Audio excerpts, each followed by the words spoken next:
திருநாவுக்கரசு சிவா திருச்சிற்றம்பலம்.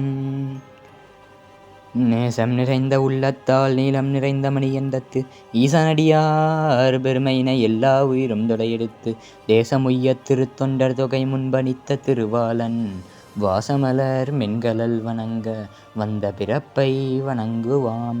திருநாவுக்கரசு வளரு திருத்தொண்டின் நெறிவாள வருஞான தவமுனிவர் வாகீசர் வாய்மைதிகள் பெருநாமச் சீர்வரவல் உருகின்றேன் வேறுலகில் ஒரு நாவு குறை செய்ய ஒண்ணாமை உணராதே.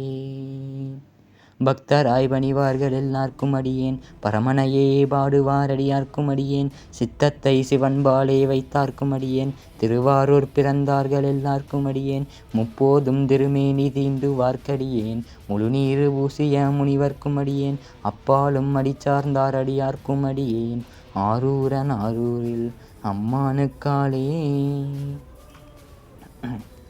எரிபத்த நாயனார். கரூர்னு ஒரு ஊர் உங்கள் எல்லாத்துக்கும் தெரியும். இந்த கரூர் ஒரு இது இருக்கே, கிருபானந்த வாரியார், திருமுருகவள்ளல் கிருபானந்த வாரியார் சுவாமிகள், அவர்கிட்ட ஒருத்தர் வந்து கேட்டார், சுவாமி நீங்கள் பிரசங்கம் பண்ண கரூருக்கு வரணும்னு. அவர் சொன்னார், அந்த கருவூருக்கு வராத இருக்கணுங்கிறதுக்கு தான் ஏன் முருகன்கிட்ட இவ்வளோ வேண்டிக்கிட்டு இருக்கேன், புரியுதா? கரு அம்மா வயிற்றுக்குள்ளே அந்த கருவூருக்கு வராது இருக்கணும்னு, அந்த பிறவா நிலை வேண்டும், அந்த கருவூருக்கு வராது இருக்கணுங்கிறதுக்காக தான் ஏன் முருகன்கிட்ட வேண்டிக்கிட்டு இருக்கிறேன். சாமி அந்த கருவூர் இல்லை சாமி, இந்த கரூர் சித்தர்லாம் வாழ்ந்தாரி அந்த கரூர். அப்போ ஒழுங்காக சொல்லுங்கள். அப்படி கரூர், அந்த கரூரில் கரூரார்னு ஒரு சித்தர் இருந்தார் தெரியுமா? ராஜராஜ சோழனுக்கு அந்த பெருவுடையார் கோயில், அந்த தஞ்சை பெரிய கோயிலில் அந்த சிவலிங்கத்தை எடுத்து வைக்கிறதுக்கு மிகப்பெரிய உதவி பண்ணவர் அவர் தான். சிவலிங்கம் அசையலை, அவர் போய் அந்த சிவலிங்கத்தை வந்து ராஜராஜ சோழனுக்காக எடுத்து அந்த கர்ப்ப கிரகத்தில் வைக்கிறதுக்காக அந்த ஆக்சுவலாக வந்து அந்த கோயிலில் வந்து சிவலிங்கத்தை வச்சுட்டு தான் அதுக்கு மேலே தான் அந்த கோபுரம் கர்ப்பகிரகம் எல்லாமே கட்டினாங்க. அதான் பெருவுடையார் வந்து பெருவுடையார் சிவலிங்கம் பெருசாக இருக்கும், ஆனால் கோயில் அந்த கர்ப்பகிரகம் அந்த வாசல் சிவபெருமான் சிவலிங்கத்துக்குள்ளே போகிற அந்த கர்ப்பகிரகம் வாசல் வந்து ரொம்பவும் சின்னதாக இருக்கும். அது சிவலிங்கத்தை வச்சுட்டு தான் கோயிலையே கட்டியிருக்காங்க. அப்போ எவ்வளோ பெரிய ஆள் ராஜராஜ சோழன். அந்த கரூரார், அந்த கரூரார் சித்தர் வாழ்ந்த அந்த கரூர், அந்த கரூரில் ஒருத்தர் வாழ்ந்து வந்தார்.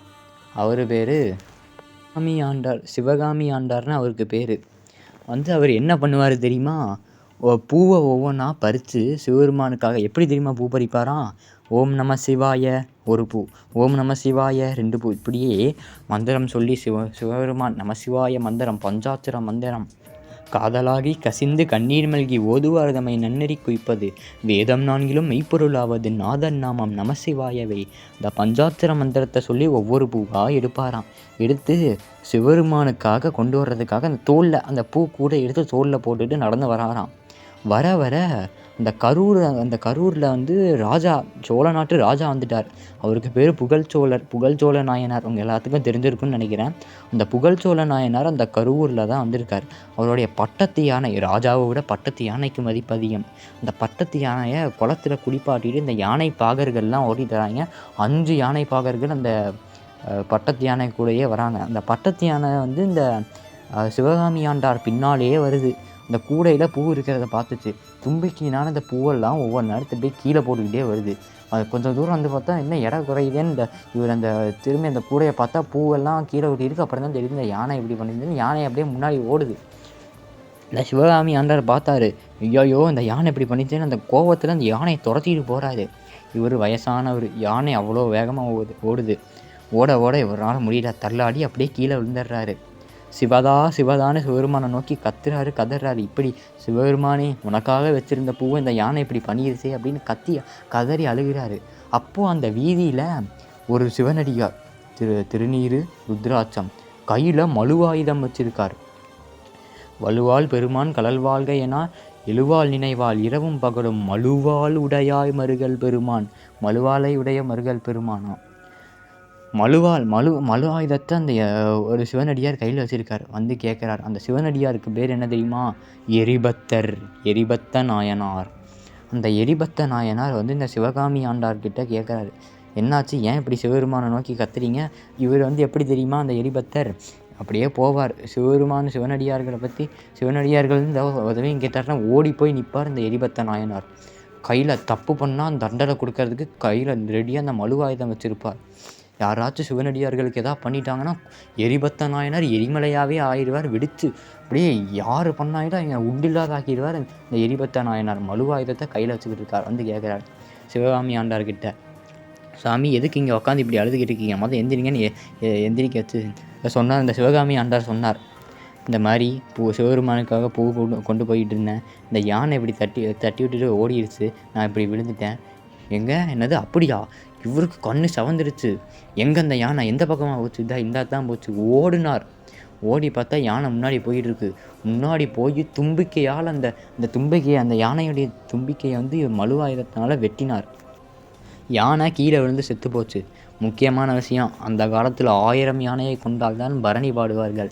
எரிபத்த நாயனார் அசால்ட்டாக போய் ஒரு யானை தும்பிக்கையை வெட்டி அதை கொண்டுட்டார். இந்த யானை பாகர்கள் இவங்களை பார்த்தார், இந்த யானை இப்படி ஒரு அநியாய செயல் பண்ணியிருக்கு, அதனால் அதுக்கு தண்டனை கொடுத்தாச்சு. அது பண்ண செயலை தடுக்காத இவங்க என்ன பண்ணிகிட்டு இருக்காங்க, அதனால் இவங்களுக்கும் தண்டனை கொடுக்கணும். இந்த 5 பேர்த்தையும் கொன்னார். கொன்ன உடனே யாரோ ஒருத்தர் போய் இந்த ராஜா கிட்ட சொல்லிட்டாருங்க. யார் ராஜா பேர் என்ன? புகழ்ச்சோழ நாயனார். பட்டத்து யானையை கொண்டுட்டாங்களா? பட்டத்து யானையை கொள்றதா இருந்தால் எதிர் நாட்டு ராஜா தான் வந்து உன் மேலே நான் போர் தொடுக்கிறேங்கிறதுக்காக அந்த பட்டத்து யானையெல்லாம் கொல்லுவாங்க. அந்த மாதிரி அப்போ எதிர் நாட்டு ராஜா தான் வந்துட்டான் போலன்ட்டு படையோடு அங்கே வந்து பார்த்தா படை ஒன்றத்தையுமே காணோம். படையை நிற்க சொல்லிட்டு இவர் மட்டும் இங்கே போகிறாரு. பார்த்தா யானை செத்து கிடக்குது. யானை பாகர்கள் இறந்து கிடக்குறாங்க. அங்கே பார்த்தா ஒரு சிவனடியார், சிவக்கோலம், மங்களமாம் திருவேடம், நெத்தியில் திருநீர், ருத்ராட்சம், கையில் ஒரு மழுவாயுதத்தில் ரத்தம் சொட்ட நின்றுக்கிட்டு இருக்கார். பார்த்தார் சிவனடியார், இவர் கண்டிப்பாக இப்படி பண்ணியிருக்க மாட்டார். அப்போது நம்ம யானை தான் ஏதோ ஒரு தப்பு பண்ணியிருக்கு. சிவனடியார்கள் என்றைக்கும் தப்பு பண்ண மாட்டாங்க. என்ன ஒரு பண்பாடு பாருங்கங்க. புகழ்ச்சோழ நாயனார், ஐயோ அடியார்கள். புகழ்ச்சோழ நாயனார் எப்படி தெரியுமா? போருக்கு அனுப்பிச்சுட்டாராம். அந்த வீரர்கள் இந்த ராஜா மேலே இருந்த விசுவாசத்தினால வெற்றி கண்ட அந்த எதிரி நாட்டு வீரர்களுடைய தலைகள்லாம் எடுத்துகிட்டு வந்தாங்களாம். இந்த புகழ்ச்சோழ நாயனார் பார்த்துட்டு அது ஒருத்தருடைய தலையில் மட்டும் குடுமி போட்டிருந்துச்சான். சிவனடியார்கள் தான் அந்த காலத்தில் அப்போ குடுமி போடுவாங்க. பார்த்துட்டு ஐயோ ஒரு சிவனடியாரை கொண்டுட்டாங்களே, மக்களுடைய அந்த பழி வந்து ராஜாவுக்கு தான் சேரும், மக்களுடைய அந்த தீமை அந்த செயல்களுடைய பலன்கள் எல்லாம் ராஜாவை தான் சேரும்ன்ட்டு இவர் அந்த தலையை வந்து ஒரு தங்கத்தட்டில் வச்சு இவர் தலை மேலே வச்சு நெருப்புக்குள்ளே விழுந்தாராம். அப்படி சிவபெருமானோட அப்படியே சேர்ந்துட்டாராம் அந்த புகழ்ச்சோழ நாயனார். இந்த புகழ்ச்சோழ நாயனார் அப்பேற்பட்ட இந்த புகழ்ச்சோழ நாயனார் இங்கே வராரு. சிவனடியார் கண்டிப்பாக ஒரு தப்பு பண்ணியிருக்க மாட்டார். இப்போ நம்ம யானை தான் ஏதோ பண்ணியிருக்கு. பார்த்தார், விஷயத்தை கேட்டு தெரிஞ்சுக்கிட்டார். இந்த மாதிரி பண்ணியிருக்கு. எரிபத்த நாயனார்கிட்ட வந்தார். சுவாமி, இந்த மாதிரி இந்த சிவகாமி ஆண்டார் கொண்டு போன பூவை தட்டி விட்டது யானை. இந்த யானை பண்ணது தப்பு தான். தப்பு பண்ணதுக்கு இந்த யானையும் கொன்னீங்க. அதை தப்பை தட்டி கேட்காத இந்த பாகர்களையும் கொன்னீங்க. அது என்னங்க 5 பாகர்கள் ஞாபகம் இருக்கா? உங்களுக்கெல்லாம் புரியுதா? 5 புலன்கள், மெய், வாய், மூக்கு, கண், காது. இந்த 5 புலன்கள், இந்த 5 புலன்களையும் வெட்டி மனசுங்கிற அந்த யானையையும் வெட்டினால்தான் சிவபெருமானை நம்மால் அடைய முடியும். இந்த 5 புலன்கள் தானே சிவபெருமானை விடாத அடைய முடியாத இந்த நம்மளை போட்டு இப்படி ஏமாத்துது. கள்ள புலக்குரம்பை கட்டளிக்க வல்லானி சிவபெருமான். இந்த 5 புலன்களையும் சிவபெருமானால் தான் அறக்க முடியும். இந்த யானை இந்த யானை என்னவா மனசாம். இந்த மனசையும் வெட்டி மனமிறக்க கல்லாருக்கு வாயேன் பராபரமே.